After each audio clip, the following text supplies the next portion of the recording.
Saúde a todos nesta noite com a paz do Senhor Jesus. Vamos ler no livro de Jó, capítulo de número 42, os versículos 1 e 2. O livro de Jó, que é antes de Salmos, que por sua vez é o maior livro da Bíblia, portanto é fácil achar Salmos. Achando Salmos, tu volta, e aí tu vai para Jó, capítulo 42, versículos 1 e 2. Enquanto vocês procuram aí na Bíblia, embora já esteja aqui em cima, eu gosto de ler na minha Bíblia. A minha Bíblia é mais crente que a da internet, então eu gosto de ler na minha Bíblia quando eu estou aí embaixo. Por isso que eu espero vocês acharem, porque eu também não sou supersticioso, mas eu tenho essa mania também de ler na minha Bíblia. Todos acharam ali?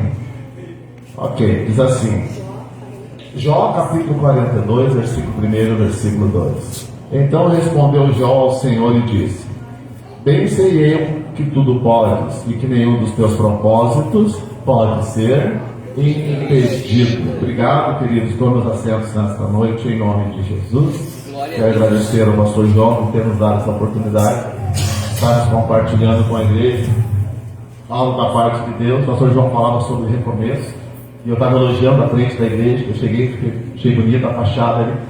E eu me lembrei da última vez que eu preguei na Iguaçu número 100, que era quando o pastor Oscar ainda era o presidente da igreja. Vocês vê o tempo que faz isso. Era um evento de ciclo de oração, que era uma Jurema me convidou para estar pregando. Foi a última vez que eu preguei na Iguaçu número 100. Só para vocês terem noção do tempo que eu ando por aqui. Então essa foi a última vez que eu lembro que eu preguei na Iguaçu 100. E agora eu retorno a pregar na Iguaçu 100. Infelizmente eu não sou organizado, eu não escrevo as minhas mensagens onde eu prego, quando eu prego. Se eu tivesse, eu teria a data de quando eu preguei há tempos atrás, e agora eu retorno trazendo a palavra também na Iguaçu número 100. Eu perguntava para a Kétia onde é que era a entrada, ela disse que eu chegando pelos dois lados, né? Pensava, vamos botar Iguaçu número 100 então. Fica mais, só para lembrar dos tempos antigos, né? Só quem tem a minha idade, assim, o Jacques não vai lembrar, só quem tem a minha idade vai lembrar da entrada ali na Iguaçu, onde não tinha casa para cá ainda, né? Acho que tinha umas 3, 4 casas só, depois era só campo, e aí está tudo tão bonito agora aí. Mas vamos lá. Eu li no livro de Jó, capítulo 42, não se assustem, não vou pregar sobre Jó, embora seja um bom assunto, porque o livro de Jó sempre nos conforta, sempre nos consola, que a gente olha o Jó e a gente vê que a gente não está passando por nada, né? Quando olha para a vida do Jó, a gente reconhece que a nossa vida é um mar de rosas quando olha a história de Jó. Mas eu não vou falar sobre Jó para vocês não se sentirem super homens e super mulheres. Vamos falar de um outro personagem bíblico que tem relação exatamente com Jó 42, 1 e 2. Eu quero falar com vocês hoje, possivelmente eu não vai demorar muito. Eu não consegui descansar ainda, Alisson, desde domingo. Eu saí de domingo da nossa igreja, fui pregar em Cachoeirinha. Eu estou ao vivo. Eu vou contar depois, eu edito quando eu colocar lá no meu canal. Eu fui pregar na igreja domingo de noite, eu estava tão cansado que a irmã que passaram a pregação para mim disse: o pastor Carlinhos não está com uma cara boa. Eu vou me preparar, porque vocês se preparem aí, que o pastor não está com uma cara muito boa hoje, eu estava cansado. Então hoje eu estou menos cansado, mas não consegui descansar ainda. Eu estava segunda-feira em Eldorado, ontem eu estava lá com Jesus, e hoje eu estou descansando com vocês aqui. Então possivelmente a gente não vai ocupar muito tempo, embora no domingo à noite eu terminei a pregação que nem um guri, vizinho, assim, não sentia mais nada. Eu começo a pregar cansado, mas eu termino que nem um guri, renovado, né? É assim que funciona a nossa vida. Pois bem, eu quero falar hoje uma história que vocês conhecem por demais, muito possivelmente muitos de vocês já pregaram, talvez até eu já tenha pregado nesse mesmo culto, que é sobre a história de José, que não há quem não conheça a história de José. Mas eu gostaria de fazer algumas considerações nesta noite sobre esse personagem bíblico. Obviamente que não vai se contar toda a história de José, porque é bastante longo, mas eu quero fazer alguns apontamentos nesta noite sobre a história de José. Qual José? O José do Egito. Apesar que José do Egito eu não deveria chamá-lo de José, eu deveria chamá-lo então de Zafenate Paneah, né? Que era o nome que ele era conhecido no Egito. Nós vamos falar sobre José do Egito, então, que era um hebreu. A história dele começa com Jacó está se apaixonando por uma menina chamada Raquel. Ele se apaixona por aquela menina e obviamente que procura contrair núpcias com ela. Vocês conhecem como casar com aquela menina. E fala com o pai dela, e o pai dela promete que durante 7 anos ele trabalhando, ele conseguiria casar com a Raquel. E vocês também conhecem a parte triste da história, que acabando os 7 anos, ele levanta o véu da moça na hora de casar e descobre que não é a Raquel, que é a Leia. E aí o pai justifica: eu não posso dar a filha mais nova antes da mais velha, então tu casa com a velha. Tá, mas o que eu... casa com a velha. Tá, e o que eu faço? Então, trabalha mais 7. Trabalha mais 7 que eu te entrego a menina, a Raquel. E ele trabalha então 14 anos para que pudesse casar-se com a Raquel. Aí ele casa e a história fica linda, bonita, maravilhosa. Nem tanto. Por quê? Porque era necessário ele ter filhos. Jacó, ele era filho de Isaac, que era filho de Abraão. Só que sobre a descendência de Abraão é que viria a descendência de Davi e a descendência de Jesus. Para nós sermos salvos, Jacó precisava ser abençoado. Para nós sermos salvos, Jacó precisava ter filhos. E ele casa-se com Raquel pensando em quê? Em ter filhos para continuar a descendência que daria-nos a salvação através de Jesus. No entanto, no começo da história não vem filhos. E aí, como ele tinha 2 esposas, que era concedido e não que fosse da concordância de Deus, ele começa a gerar filhos através de Leia e através de uma escrava de Raquel, e assim por diante, até que lá no capítulo 30, talvez, não lembro-me agora, diz assim que Deus se agradou em abrir a madre de Raquel, e ela tem um filho que dá o nome de José. Por quê? Porque Deus me deu um consolo, me deu um conforto e vai dar uma bênção para mim lá no futuro. E aí nasce José, logo depois de José nasce Benjamim. No nascimento de Benjamim vem a morrer, vem a falecer. Portanto, toda a história de José se dá logo após a morte da sua mãe. No entanto, lembro-me que eu li Jó 42, que fala dos propósitos de Deus. Na vida de Jacó, na vida de José, havia um propósito maior a ser realizado, que eles ainda não sabiam. Isso é importante, porque nós estamos hoje nesse culto de quarta-feira e nós não sabemos o que Deus tem reservado para nós. E para alguns de nós são coisas grandes que Deus tem reservado. No entanto, nós não sabemos o fim das coisas. Só Deus conhece o fim. Nós sabemos só o começo. E muito mal, mas Deus sabe o fim das coisas. Portanto, ele tinha um projeto através da vida de Jacó, através da vida de José. E esse não era um projeto de Jacó. O projeto de Jacó era ter filhos. Ponto. Só que Deus tinha um projeto muito maior na vida daquele homem, através da vida da sua descendência, e não somente para nossa salvação, mas para perpetuar a vida do povo de Abraão, do povo hebreu, onde eles estivessem. Portanto, era necessário, mesmo não entendendo, aceitar os propósitos de Deus para a vida daquele homem. Quando eu falo assim, eu lembro-me de novo no século 21, que Thales Roberto canta. Eu gosto muito daquele hino que ele canta, mesmo sem entender. E é verdade que algumas vezes a gente não entende o que está se passando. E não poucas vezes, não no caso de vocês que estão aqui, é porque vocês acreditam na palavra, vocês creem, mas alguns pelo fato de não entender o que Deus está fazendo, pensando no propósito lá no futuro, eles param no meio da caminhada. Qual é o meu conselho nesta noite? Mesmo sem entender, continua caminhando. Mesmo que a Raquel não tenha filhos, continua caminhando. Mesmo que eu não veja um futuro promissor, continua caminhando, porque o propósito não é teu. O propósito é de Deus na tua vida. E portanto precisa o quê? É uma obediência irrestrita do crente para com Deus. Quando eu digo obediência irrestrita, é obedecer quando está tudo certo e obedecer quando estiver tudo errado. Aí que a gente vê quando é crente, porque o crente escapou. O crente meia boca, ele crê só quando está tudo bom. Aí ele é um baita de um crente. Eu ia dizer crentão, mas acho que não existe a expressão crentão. Mas ele é um crentão, quando está tudo certo assim é ele. Ele canta, ele prega, dirige culto, dá oferta, tira oferta, ele faz de tudo. Quando vem o problema, quando a Raquel não gera filhos, ele passa a ser um crentinho, né? Devagar, se arrastando e vai, Deus procura salvos, cristãos que o obedecem de forma irrestrita. No meu tempo de caminhada, nem sempre eu recebi sim, recebi alguns nãos da parte de Deus, e alguns deles bem dolorosos, mas mesmo recebendo não, eu continuei crendo em Jesus. Continuei crente em Jesus, porque a nossa crença, a nossa obediência deve ser irrestrita ao Senhor. Nasce José, e José passa a ter, eu vou usar a palavra predileção, eu não sei se seria bem esta a palavra, mas é a palavra que mais se encaixa naquilo que eu entendo na relação Jacó e José, porque a Bíblia diz que Jacó amava a José, e tem uma razão para isso, porque ele foi o primeiro filho do casamento da mulher com quem ele amava. Ele não amava a Leia, ele amava a Raquel. E o primeiro filho que nasce de Raquel é José. Então ele tinha um carinho. A impressão que me dá, sabe, que cada vez que ele olhava para José, ele lembrava da sua esposa, que ele tanto amava. Portanto, era algo que ele tinha um valor inestimável, que era reflexo daquilo, da bênção de Deus para a sua vida. E agora pergunto a nós que estamos aqui: somos nós devidamente agradecidos ao Senhor por ter nos dado?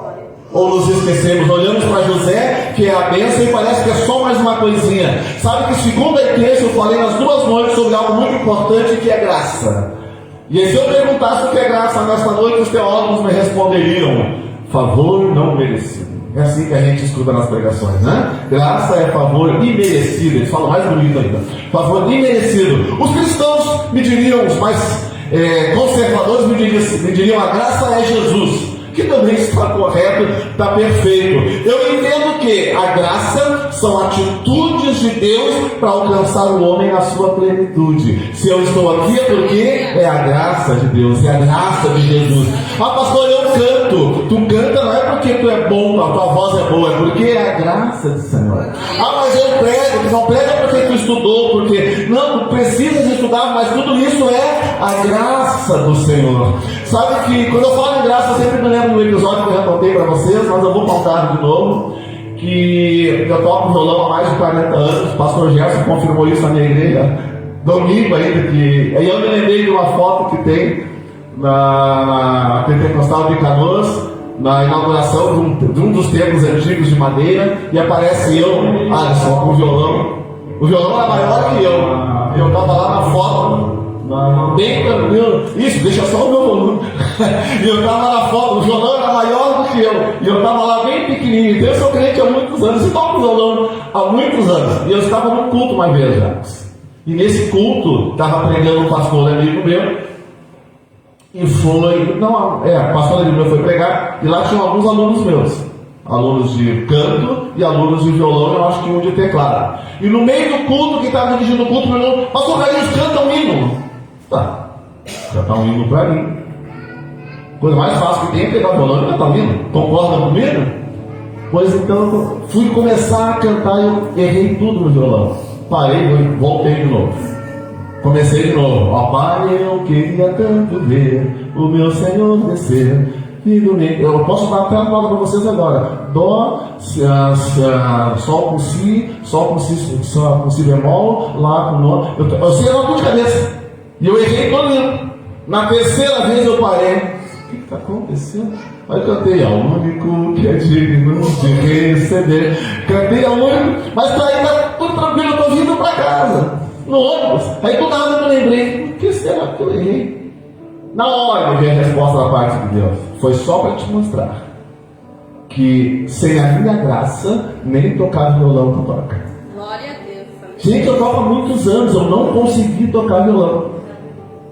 E um hino que eu sei, mas foi só para Deus me mostrar que tudo que eu tenho, tudo que vocês têm, é reflexo da graça de Deus. Portanto, vamos dar o devido valor àquilo que nós recebemos da parte de Deus. E falando em valor, Jacó gostava tanto de José que deu uma túnica para ele. Diz que era uma túnica colorida, muito bonita, a túnica que o diferenciava. E eu tenho a impressão que o José saía caminhando com aquela túnica feliz da vida, assim. E eu vou falar para vocês, que vocês são meus amigos, vocês não vão ficar bravos comigo. Quem fica bravo comigo me reclama no sábado na vigília, que eu vou estar na vigília aqui, se Deus quiser. E Ele quer, com certeza Ele quer, não sei que aconteça algo muito grave. E se meu pastor deixar, eu venho domingo aqui também. na hora do culto. Atrasado eu sei que eu vou chegar. Mas eu não sei se eu vou chegar no horário. Então quem ficar bravo, conversa comigo, não hoje. Mas depois me acalmar, baixar a poeira, tu conversa comigo no sábado. Mas nós ganhamos, todos nós que estamos aqui, ou pelo menos alguns de nós, a grande maioria de nós que estamos aqui, ganhamos, não, me parece que são todos, obrigado. Todos nós que estamos aqui ganhamos uma túnica. E essa túnica é para nos diferenciar. Aleluia. E essa túnica é para ser usada. Glória a Deus. Qual é o problema? Às vezes nós ganhamos a túnica e achamos bonitinha a túnica e guardamos a túnica. É para guardar a túnica? Não. Para que Deus te deu uma túnica? Para te usar essa túnica. Glória a Deus. Porque quando eu uso a túnica que Deus me deu, não é para me engrandecer, é para mostrar quão grande é o meu Deus. Aleluia. A pergunta que eu faço é: José pediu a túnica? Não está na Bíblia que ele pediu. Está na Bíblia que ele fez oração. A campanha de oração pedindo? Não está na Bíblia. Está na Bíblia que ele se esforçou, que ele guardou dinheiro para comprar a túnica? Não. O pai simplesmente deu a túnica para ele porque o pai o amava. Oh, glória. Nós recebemos algo da parte de Deus porque não é porque nós merecemos, porque nós somos melhores, somos bonitos, é porque Deus nos ama. E qual é o meu cuidado nesta noite em conversar com vocês? Porque eu estou aqui de uma forma muito conversada nesta noite. É o perigo de nós ganharmos uma túnica que Deus poderia dar para qualquer outro, mas deu para nós. E nós pegamos essa túnica, guardamos, dobramos e deixamos escondida. A mensagem nesta noite é: a túnica que Deus te deu, Ele comprou por um alto preço. Oh, glória! Através do sangue, aleluia! Através do sangue de Jesus, Ele pega essa túnica e coloca nas tuas mãos. E a pergunta que eu faço para tu, querido irmão, e para mim que estou aqui: onde está aquilo que Deus nos deu? É para usar, é para engrandecer o nome de Deus. Quando olhavam para José, lembravam de Jacó, porque sabiam que Jacó é quem tinha dado a túnica para José. Quando olham eu usando o meu talento, o meu dom, sei lá, aquilo que eu recebi da parte de Deus, o meu testemunho, isso é muito lindo. Quando eu testemunho, é eu utilizando a minha túnica, e quem é engrandecido é aquele que deu a túnica para mim. Glória a Deus. Meu Deus. Queridos, a túnica que nós recebemos é para engrandecer o nome daquele que nos deu a túnica. Glória a Deus. Aleluia. Qual é o conselho que eu dou? Não é para guardar, é para usá-la. Com orgulho não, mas sabendo que alguém comprou essa túnica para me dar. E essa túnica foi comprada pelo sangue de Jesus Cristo. Aleluia. E nós recebemos de graça. Teve um alto preço, isso é verdade. Teve um alto preço, mas nós recebemos gratuitamente, porque Ele quis nos dar. Simples assim, o Senhor quis nos dar essa túnica. Nós não pedimos, nós recebemos. Eu já falei para vocês que eu amo ensinar, é uma coisa que eu me realizo ensinando. Gosto de fazer isso aí. E além de gostar, eu creio na profecia, mas não me vejo com profetadas. Se for Deus, amém. Se não for Deus, sinto muito. Deus fala e eu aceito. Agora, quando não é Deus, é emoção da carne. A emoção da carne não se concretiza. Agora, quando Deus fala, se concretiza. Aleluia. E eu estava no culto, eu muito cético no bom sentido da palavra, e o pregador profetizando para um, profetizando para outro, eu estou na minha cadeirinha assim, tudo em voz alta, chegou em mim, chegou no meu ouvido, baixinho assim, só eu ouvi: eu te dei o dom para ensinar. E completou da seguinte maneira: e se tu não usar, tu vai te ver comigo. Nunca vi uma profecia tão dura. Nunca vi alguém profeta xingar alguém que estava recebendo a profecia. Então eu ensino não é só porque eu gosto, é porque foi algo que Deus me deu.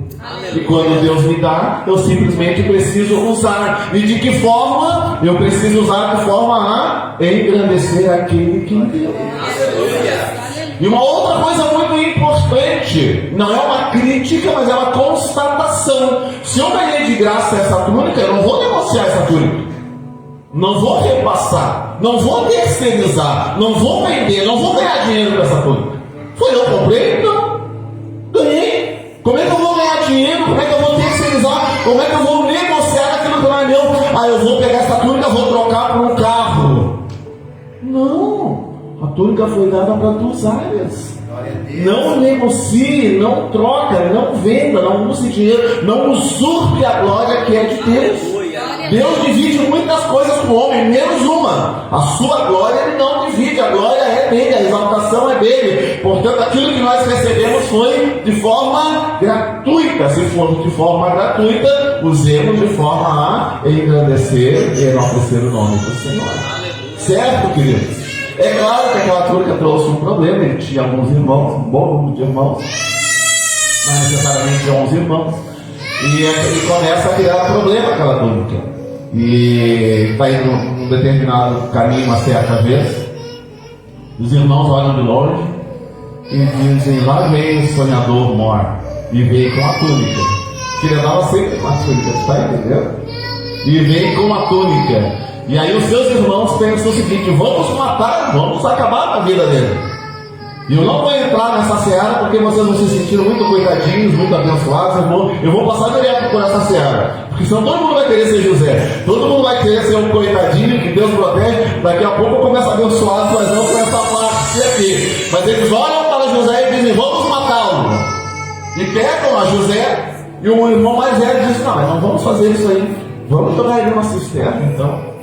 Aí eu fiquei pensando hoje: cisterna.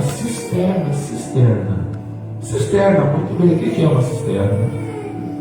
A cisterna eram escavações, né, que eram utilizadas para que no tempo de chuva enchesse de água e que no tempo de seca usasse a água que estava na cisterna. Portanto, cisterna é sinal de bênção, certo? Cisterna cheia, sinal de bênção. E cisterna vazia? Cisterna vazia é sinal de seca. Porque se está vazia é porque não chove. Se não chove, tem seca. Se tem seca, a plantação não cresce. Se tem seca, não tem árvore. Quando eu olho para a cisterna, eu entendo que era um momento de seca, era um momento de ruim na história dos hebreus. Mas aquele momento ruim, na verdade, não era um momento ruim, era um momento de proteção para a vida de José. Todos estavam passando achando assim: vai acabar a nossa vida, vai acabar o nosso tempo. Aquela cisterna era para abençoar a vida de José. Aleluia, Deus. Glória a Deus. Lembra quando eu disse que nós temos obediência irrestrita a Deus? Às vezes Deus nos coloca numa cisterna, está entendendo?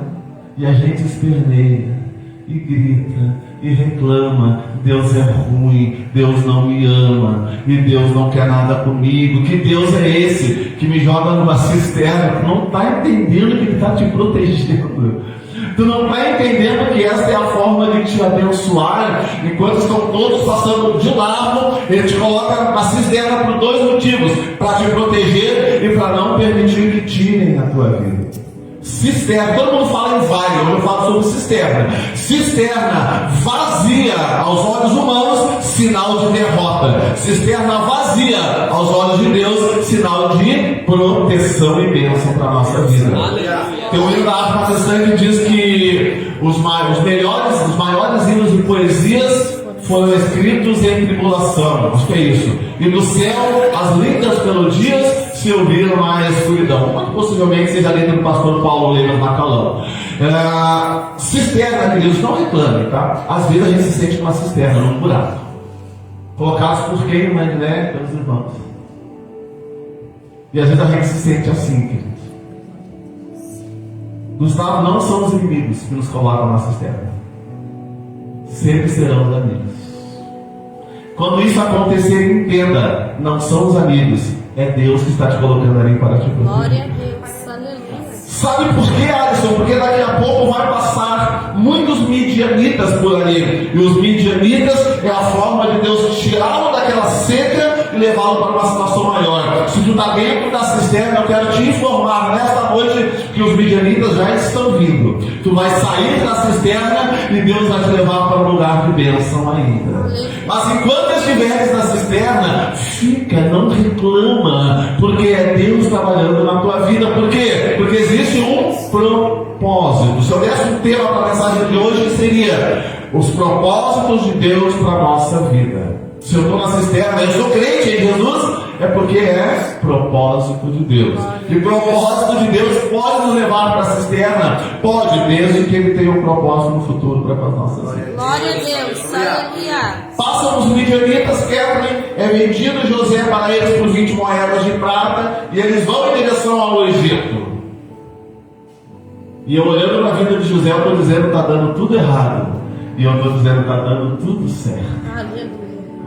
Aos olhos humanos, tudo errado. Tiram a minha túnica que meu pai tinha me dado, colocam o sangue de um animal, mandam de volta para o pai, para achar que ele tinha morrido, que o animal tinha matado. Ele coloca na cisterna, é vendido aos midianitas, está dando tudo errado. Eu quero te informar que está dando tudo certo. Deus continua no comando. Aleluia. O Egito te espera. Pastor, Egito é paganismo, Egito é idolatria. Egito é promessa de Deus para a tua vida. Glória a Deus. Porque eu olho lá na frente, Deus vai me levar para lá. Que prova! Se Deus te levar, deixa Ele te levar, porque é bênção, não é prova. Deixa Deus agir, deixa Deus trabalhar na tua vida. Ele é vendido aos midianitas e vai em direção ao Egito. Chegando lá, ele é vendido de novo para Potifar. E aí eu penso na Potifar, eu penso na mulher de Potifar, eu penso em tudo que aconteceu com José. Eu digo de novo, que luta, que prova. Continuava sendo Deus. Por mais incrível que possa parecer, continuava sendo Deus. Por quê? Dentro da casa de Potifar, José tinha que aprender duas coisas, que nós também precisamos aprender, pelo menos a primeira. É a nossa fidelidade ser provada diante de Deus. Porque a frase que ele usa quando ele é tentado pela mulher de Potifar foi: não vou envergonhar e entristecer ao meu Deus. Não estava preocupado consigo, com a mulher, com a sua própria reputação. Ele disse: não vou decepcionar o meu Deus. Quantas vezes, queridos, quantas vezes nós, nessa nossa caminhada, nós decepcionamos o nosso Deus? E às vezes por coisas tão pequenas, por coisas tão banais, nós simplesmente esquecemos de Deus e vamos para aqueles minutos de alegria, de momentos de efusão, e esquecemos de Deus. Mas o mais importante é que lembram da túnica? Quem me deu a túnica foi Deus. Eu uso a túnica para glorificar o nome de Deus. Quando José está lá dentro da casa de Potifar, ele está sendo provado, mas na verdade Deus queria saber se poderia confiar nele para colocá-lo como governador do Egito. E a pergunta que eu faço é: Deus pode confiar em nós para colocar em nossas mãos aquilo que Ele tem reservado, aquilo que Ele já tem como propósito no seu coração? Pode Deus confiar em mim? Eu creio que Ele pode confiar em mim. Pode Deus confiar em vocês? Eu creio que Deus pode confiar em vocês. Mas às vezes seremos provados por Deus, para que a nossa fidelidade apareça e Deus possa... Lembram de... Sim, foi em Jó que Deus deu testemunho dele para Satanás, né? Viste meu servo Jó, servo fiel, temente, e que se desvia do mal. Percebam que o mal não saía da frente dele, ele desviava-se do mal. São duas coisas diferentes, porque ser tentado não é pecar. Está no livro 76 da Água Cristã. Pecar é quando se cai na tentação. Ser tentado, todo ser humano, todo cristão é tentado. Agora o cristão verdadeiro, ele vai lembrar: não, se eu pecar, quem vai ficar envergonhado vai ser Deus, porque Ele me perdoou os meus pecados, me fez um crente, me fez cantar na igreja, me fez pregar na igreja, me fez estar como cristão. Se eu errar, o nome do Senhor que será envergonhado. Então eu não vou errar. Foi a resposta de José. Poderia eu envergonhar e entristecer o meu Deus? Não o farei. Quando a mulher o tenta, o chama, e ele sai correndo. Por quê? Porque ele não queria envergonhar a Deus. Segundo aprendizado de José, ele precisava aprender a governar, porque a Bíblia diz que tudo o que havia na casa de Potifar foi colocado nas mãos de José. Era ele quem governava a casa, era ele quem administrava a casa. Ele teria milhares, se não milhões de pessoas para administrar anos depois, mas Deus estava provando ele dentro da casa de Potifar. Era uma casa muito grande, relativamente grande. Dentro do Egito não era uma grande coisa em relação à quantidade de pessoas, mas Deus estava dando um conhecimento para José para ser lá na frente governador do Egito. Nas coisas pequenas, a Bíblia que diz que aquele que não é fiel no pequeno, no grande também não será. Quem não é fiel nas coisas pequenas, nas coisas grandes não será. Quem não é fiel no pouco, não vai ser fiel no muito. Não é nem bíblico, não é nem somente bíblico, é uma questão até prática. Se eu não sou fiel no pouco, não serei fiel no muito. Agora Deus coloca José dentro do Egito para ele aprender. Deixa eu falar contigo, é meu líder de departamento, que eu não, graças a Deus só conheço o Alisson que trabalha com os jovens.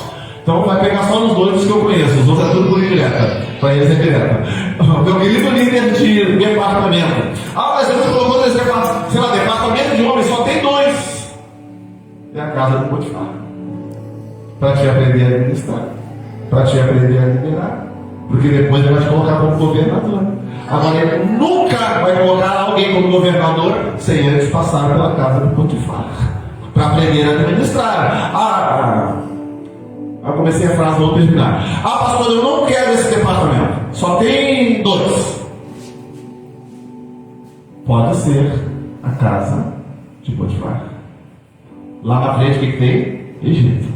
Quero te dizer o seguinte: se tu não fores fiel no departamento que Deus te deu, nas funções que Deus te deu hoje, Pastor João, eu tenho uma fé muito grande que nós teremos esse prédio cheio que vai caber, é capaz de caber umas 200 pessoas aqui. Aleluia, glória a Deus. Confortavelmente sentados. Eu, Carlinhos, que não pertenço a essa igreja, no entanto, indiretamente pertenço, eu creio que essa igreja pode ter mais de 200 membros assentados no culto de domingo. E eu creio que alguns departamentos, que hoje tem 2, 3, 4, crescerão, terão 20, 30, 50.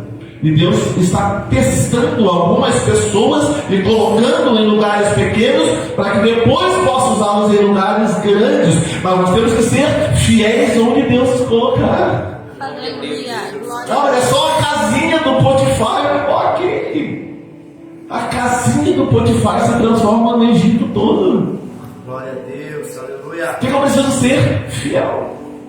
Aí se a mulher lá do Potifar se levantar, se for necessário, corre dela, mas não perca o teu ministério. Aleluia. E quando é que eu devo sair da casa do Potifar? Só quando for a hora. José poderia ter saído antes, porque a mulher estava aliciando ele há muito tempo. Não foi uma vez só, foi muitos dias. Ele poderia dizer, sabe uma coisa? Eu vou fugir daqui. Eu me vou embora daqui. Ainda não é a hora. Tem a hora de fugir e tem a hora de estufar o peito e dizer, eu sou crente e eu vou vencer essa luta, essa prova, essa tentação. Agora, quando Deus disser, basta, vamos sair daqui, aí tu sai, mas não saia da casa de Potifar antes de Deus te tirar. Espera o tempo que for necessário. Mas eu estou sendo tentado, continua. Estou sendo provado, continua. A mulher não me larga meu pé, continua. Potifar nem me enxerga, continua. Por quê? Porque tem um lugar melhor para ti. Aleluia. Tem um lugar melhor é a prisão. Aleluia. Que luta. Estou na casa do Potifar apavorado, fugindo da mulher. E tem um lugar melhor, a prisão. Deus é muito bom, sabe, gente? Como a Bíblia é linda, como a Bíblia é perfeita, como a Bíblia é complexa e completa, porque lá na prisão era necessário aparecer os dons que Deus tinha dado para José. Oh, glória! Ele tinha um dom de interpretar sonhos. Eu lembro dos sonhos que ele teve, que ele contou para o pai dele, os nomes das espigas para na frente foi o rei. Lá das estrelas, do sol e da lua. Lembram disso? Ele teve esses sonhos e era só um preâmbulo. Palavra bonita que eu usei, não sei o que é isso, mas deve ser bonito, deve ter um significado. Não, mas é só o início, tá? Só para dar uma ideia do futuro. Era só um preâmbulo daquilo que seria lá no futuro. Mas esse sonho eu não estou entendendo nada. Eu tenho um sonho esquisito que não é meu. Não é meu esse sonho. Mas de vez em quando me vem na mente. Me vem. E eu sou amigo de vocês, conhecido de vocês. De vez em quando eu pego uma agenda de alguns amigos meus. Onde eu me convido de vez em quando. Domingo eu estava lá Cachoeirinha pregando também, na igreja abençoada. Mas de vez em quando eu me enxergo pregando um lugar muito grande. Muito grande. Bem parecido com o ginásio, uma coisa assim. Aí vocês vão dizer que soberbo, que orgulhoso, não é um sonho que eu tenho. É que me vem à mente de vez em quando. Mas por enquanto eu estou aonde? Estou na prisão ainda. E é aqui que meus dons têm que aparecer. Oh, glória. Eu quero pregar para multidões. Queridão, se tu não pregar. Quando eu fui pregar domingo, lá meu pastor me colocou numa saia justa. Essa pregação eu vou mostrar para ele depois. Eu estou saindo da igreja, cansado, não tinha nada para pregar ainda. Eu estava com a cabeça vazia ainda. Né? Vamos chamar de cabeça louca. Estava vazia, não tinha nada, cansado, apavorado para pegar um ônibus, porque graças a Deus no ônibus eu preparo as minhas melhores mensagens nos ônibus. Eu estou indo, eu estou portão e olha, e prega que nem gente grande lá, hein? Eu disse, mas que baita prova me colocou agora, mas não vou pregar que nem gente grande, então, nem mensagem eu tenho ainda. Se eu não for fiel onde eu estou agora e não aparecer os meus dons naquilo que Deus me der agora, jamais estarei em grandes lugares. Verdade. Onde é que tem que aparecer o meu dom, a minha fé, quando eu estiver dentro da prisão? Aleluia. Deus colocou José lá dentro para que lá aparecesse que ele era crente e que ele tinha talentos e dons que ele tinha recebido de Deus, e era lá que tinha que usar esses talentos e dons. Gente, ninguém vai usar os talentos no palácio sem antes usar a prisão. O que é prisão? Prisão é um lugar de cerceamento. Nós não estamos livres, nós estamos presos, nós não podemos fazer aquilo que nós queremos. É nos tirar o direito de ir e vir, para falar bonito, o pessoal fala isso. Né? Então nós estamos presos, nós não temos o nosso direito. E às vezes nós estamos em situações. Eu já falei isso aí para vocês também nesse púlpito, muito possivelmente. As melhores mensagens da minha vida estão entre as melhores mensagens da minha vida, os piores momentos em que eu estava passando. Por incrível que pareça. Glória a Deus. Quando meu pai faleceu, ele faleceu, não lembro qual foi o dia da semana, 2 dias depois eu estava pregando. Num dia depois eu estava pregando. E Deus me abençoou das pessoas. Como é que eu estava? Acabado, rechaçado, destruído, mas abençoando o povo, porque era a minha função. Recebi a túnica, eu tenho que mostrar essa túnica. Mas agora eu estou na prisão e estou abençoando. Quando a minha mãe faleceu numa terça-feira, eu ia pregar na terça-feira. Eu a enterrei na segunda-feira, e eu estava pronto para na terça-feira para pregar. O pastor disse: fica em casa hoje. Quinta-feira tu vem e prega. Porque eu preciso mostrar aquilo que eu tenho nos piores momentos da minha vida. Não adianta eu me esconder, gente. Deus não nos chamou para nos esconder quando for tocado lá na prisão. É quando for chamado dentro da prisão, é ser abençoado onde nós estivermos. E abençoar as pessoas onde nós estivermos. Glória a Deus. Quando eu estou lutando, o que eu faço? Abençoa. Como assim? Como é que eu vou abençoar se eu estou lutando? Se tu está lutando, abençoa. Porque se tu abençoares ali, o Senhor vai ver a tua fidelidade e o teu dom sendo utilizado para ser utilizado depois em outro lugar. Prisão não é lugar de tristeza. Prisão, quando Deus nos coloca, obviamente, mas é lugar onde o nosso dom tem que aparecer. Porque 2 homens tiveram 2 sonhos lá na prisão. E quando eles têm aqueles sonhos, José vem e interpreta o sonho deles. Ele poderia simplesmente no nada dizer: não vou interpretar. Eu não fiz nada, me jogaram aqui dentro, sem razão, estou inocente, e vocês querem que interprete sonho? Se virem vocês não são aí adeptos de tantos deuses aqui do Egito, se virem com Deus de vocês. Mas a função de José era abençoar. Glória a Deus. Qual é a tua função, queridão? Abençoar. Só os amigos? Não. Olha, qualquer fariseu, crente, vai doer só um pouquinho. Crente de verdade, que nem vocês, abençoa até os inimigos. Pastor, só Deus, né? Só Deus. Sabe uma forma que tem do mundo perceber que Deus está na minha vida? É quando eu não guardo rancor no meu coração. E quando eu abençoo com a mão direita e a mão esquerda nem fica sabendo. Glória a Deus, aleluia. Estou na prisão. Estou no pior momento da minha vida. Imagina os amigos de José, Abner, olhando para ele. que esse cara não fez? Diz que é inocente, mas ninguém volta na cadeia se não for assim, se não for culpado. Imagina que falavam de José, mas na hora que precisou, lá estava José. Não, eu sou homem de Deus. Glória a Deus. E mesmo aqui eu vou abençoar, eu vou fazer aquilo que Deus me deu da melhor forma. O irmão que foi capaz ainda disse, eu vou dar o meu melhor. Sabe que eu trabalho com música de vez em quando, né? Dizendo um coral bonito. Botei o Alisson e o Abner cantar no meu coral. Eu sou corajoso, né? Eu achei que eu ia ter pouco homem para cantar, e eu apavorado disse, não, entreguei o papel na mão dele, não sei nem se vocês conhecem, né? Pega e canta junto, que eu estou um pouco homem aqui. Se o outro presbítero amigo meu, Marquinhos, disfarça, pega a letra aí. Se não quiser levantar, não levanta, mas canta aí, me ajuda aí. O Kevin, quando começou a subir o homem, não parava mais. Eu disse, pai, que fé que eu tenho. Eu me decepcionei. Aí precisou até cantar no meu coral lá e tal. E lá no meu coral eu só tem gente que canta menos que eu. Que prova, né? Só tem gente que canta menos que eu no meu coral. E quando eu estou ensaiando com eles, eu sempre digo, gente, não é para a gente dar o melhor, é para a gente dar o nosso melhor. Talvez o meu melhor não seja tão bonito que o da Edneia. Talvez o meu melhor não seja tão bonito que o do João. Mas é o meu melhor. Glória a Deus. Talvez o meu melhor seja abençoar alguém dentro da cadeia. Glória a Deus por Glória isso. a Deus. Ah, mas tem gente que está abençoando lá no palácio. Deus abençoe ele no palácio. Quando eu estiver aqui, eu vou abençoar aqui onde eu estiver. Qualquer lugar onde o cristão estiver, ele é cristão. E ele sendo cristão, ele é abençoador. Aleluia. Ok? Entendemos? Vou fazer um trocadilho muito rápido aqui. O crente sorri achando que ele nasceu para ser abençoado. Mas na verdade, o crente nasceu para ser abençoador.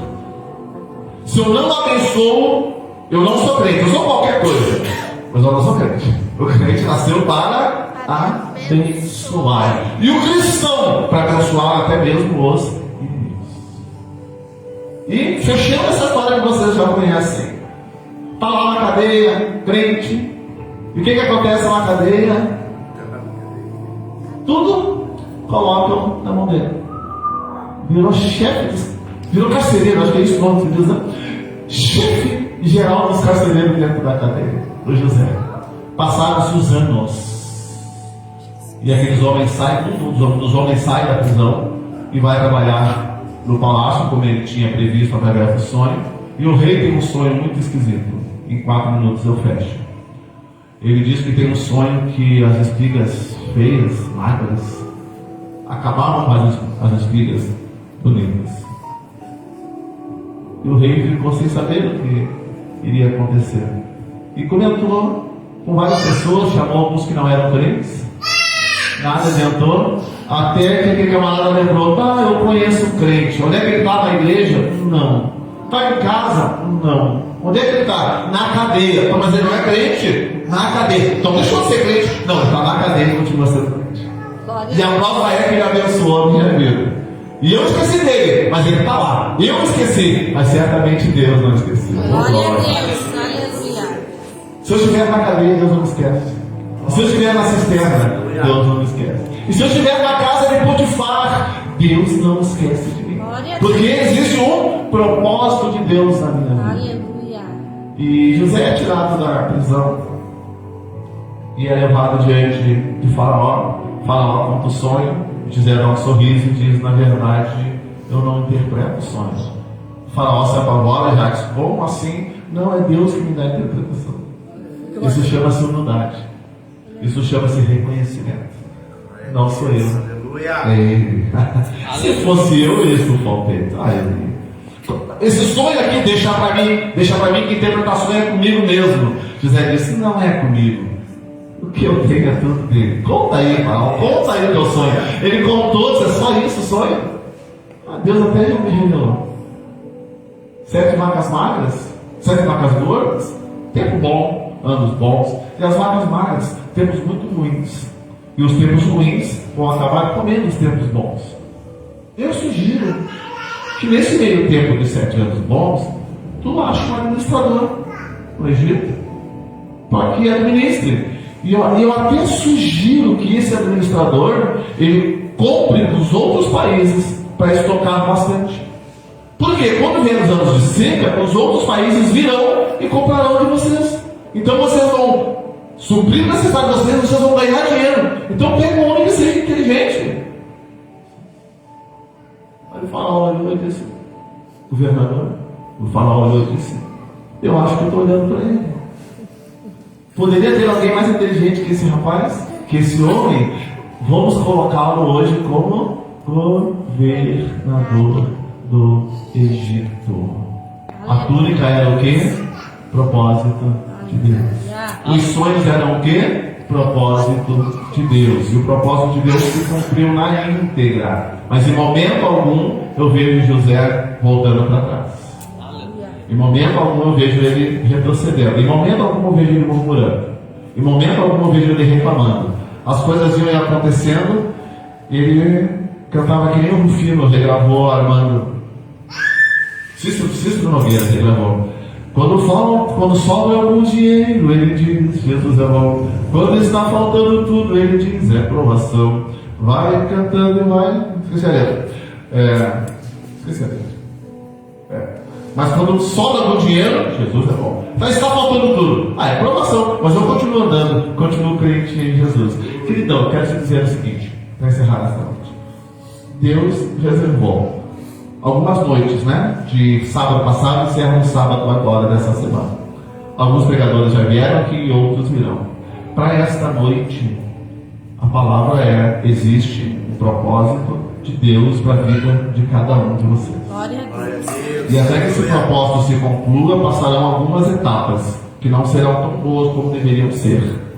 Porque quando eu digo que eu tenho um propósito de Deus, eu entendo que será tudo bênção, será tudo vitória. Alguns processos vocês terão que passar, mas é Deus preparando vocês para um futuro melhor. Glória a Deus. Cisterna, proteção. Potifar, aprendizado. Cadeia, os dons surgindo e aparecer. Palácio, só completando tudo aquilo que Deus já me ensinou na minha caminhada. Se eu não aprender na caminhada, eu não serei abençoado naquilo que o Senhor tem um propósito para com a minha vida. Ok, queridos? Vamos ficar em pé. Era isso que eu tinha para você. Vocês acharam que estava na introdução aqui ia esquentar? Era isso aí que eu tinha para você. Glória a Deus, aleluia. E Deus é bom. Deus é muito bom. E eu não estou pregando assim porque eu estou cansado, é porque nos deu assim hoje Deus na palavra. Glória a Deus. Menos ou mais abençoado que os outros pregadores? Não, completamente. Bem tranquilo. Deus usa como Ele quer, quando Ele quer e quem Ele quer. Simples assim. Deus abençoe a vida de vocês, pastor João, mais uma vez. Muito obrigado pelo convite. A vocês que tiveram a paciência de me escutar até agora, que Deus abençoe a vida de vocês. E eu estou que nem o José aqui. Posso fazer alguma coisa? Não. Posso decifrar sonhos? Não. Glória a Deus. Aleluia. Tudo que nós viemos buscar aqui, quem tem? É Ele. E se eu tenho alguma coisa, foi Ele quem me deu. Amém?